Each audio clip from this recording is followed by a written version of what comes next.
Punch. Punches are used in order to make certain dimensional features of the layout permanent. A punch is a rigid metal rod with a pointed tip at one end and a dull end at the other.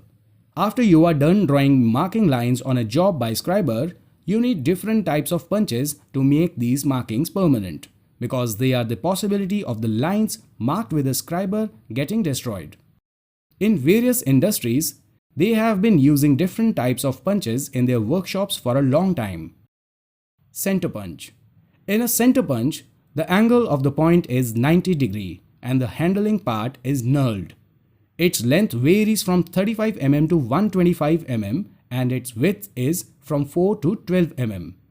The punch mark made by this is wide and not very deep. Its main use is to make a center at the drilling point so that the drill bit's point can rest properly. If this center is not made by the center punch, there are chances of slipping of the point and drilling at the wrong point. Prick punch or dot punch.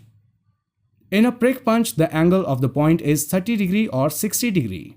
The 30 degree punch is used for making light punch marks needed to position dividers. The divider point will get a proper seating in the punch mark.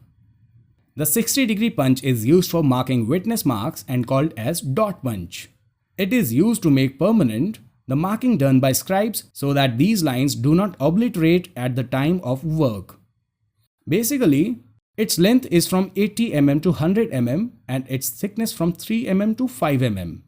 The witness marks should not be too close to one another. Letter and number punch. Metal stamps are used to mark or identify workpieces. They are available for stamping letters, letter punch, and numbers, number punch. They cannot be used on hardened metal surfaces. Figure 1. The letter punch set consists of 27 letter punches in a set, that is A to Z, and symbol AND. The number punch set consists of number 0 to 8. The number punch 6 will be used for punching both 6 and 9. While punching on cast iron or hot rolled steel, the hard outer layer of the metal should be removed by grinding or filing or machining for better impression or visibility. In this video, we have learned about various types of punch and their uses. Thank you.